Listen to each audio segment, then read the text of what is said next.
des États-Unis ont effectué le déplacement de la maison Gabon à New York après l'échange à cœur ouvert avec le vice-président de la République, Rose Cristiano Soukarapanda.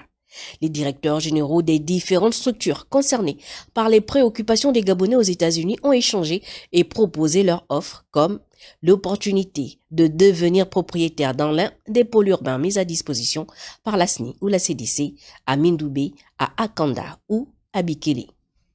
Bon, l'idée aujourd'hui, en fait, c'était de édifier un peu sur nos projets, sur les activités que nous menons au Gabon et qui sont disponibles pour toute la diaspora, pour tous les Gabonais. Donc, c'était de vraiment passer en revue toutes leurs préoccupations en termes de logement, d'immobilier et d'investissement au pays. Dans le cadre de la CDC, nous avons deux projets majeurs que nous avons initiés et qui sont bien en cours. Nous avons le projet Movingi, qui est un projet qui consiste à la viabilisation de parcelles, donc d'aménagement de parcelles, emmener l'eau, électricité, préparer vraiment des parcelles prêtes à construire. Donc c'est un peu ça l'idée. La première phase ce sera environ 50 hectares. C'est environ 600 parcelles qui seront mises à disposition des Gabonais. Et quand je parle des Gabonais, je parle de tous les Gabonais, que ce soit la diaspora ou les Gabonais qui sont localement situés au pays. Les Gabonais des États-Unis souhaitent également investir dans leur pays, comme Ferran Bouka Kwanda qui a saisi la présence du directeur général de l'Agence nationale de la promotion des investissements pour donner un coup d'accélérateur aux démarches administratives de sa société qui évolue dans le transport du minerai et qui est dans une démarche de partenariat avec la Comilogue. J'étais complètement bloqué à un niveau où je ne pouvais pas avancer, rien ne pouvait marcher.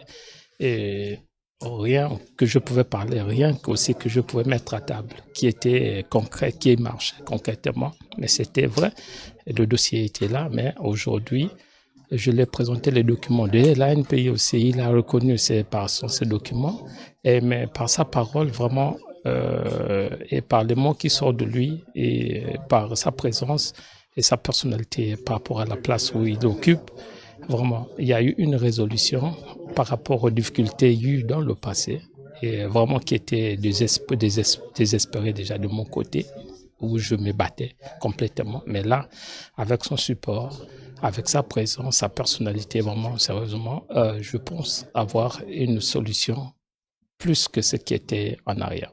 Donc, vraiment, il y a la satisfaction en mots, il faut le dire. Le point relatif à la délivrance et au renouvellement des passeports, la Direction générale de la documentation et de l'immigration entend résoudre cette préoccupation dans les meilleurs délais. Une équipe de la DGDI est attendue à New York dans 3 semaines pour un meilleur traitement des dossiers. En face de moi, j'ai vu un monsieur qui veut faire en sorte que les solutions urgentes des Gabonais pour les passeports puissent se rétablir dans l'immédiat. Et c'est ce que nous avons toujours souhaité. Si aujourd'hui peut-être la diaspora est mécontente sur certaines choses, parce que les passeports c'est vraiment très urgent pour un être humain. Il y a beaucoup de choses qu'on ne peut pas faire si nous n'avons pas de passeport. Et vous savez pas à quel point tout ce que ça peut générer comme problème. Tout ce que nous souhaitons, c'est que le CEDOC puisse vraiment mettre un système pour que les Gabonais puissent avoir des passeports de manière simple comme les autres pays africains ici aux États-Unis. Qu'ils trouvent des possibilités, que ça soit si on peut les faire ici ou si une équipe doit venir chaque 3 mois ou chaque 5 mois ou une fois par an pour renouer les passeports des Gabonais. Ça sera intéressant. Et ça sera vraiment une épine qu'on enlèvera du pied dans la diaspora. Pendant 2 jours, les entretiens entre la diaspora gabonaise et l'ANPI, la DGDI, la CDC et la SNI ont permis à ces derniers d'obtenir des vraies réponses à leurs préoccupations. Une démarche qui a été rendue possible grâce au président de la République qui avait mandaté au préalable le nouvel ambassadeur du Gabon aux États-Unis afin de recueillir leurs attentes. Compte rendu fait, le chef de l'État a aussitôt dépêché le vice-président de la République auprès de ses compatriotes afin d'apporter des solutions pratiques à leurs préoccupations.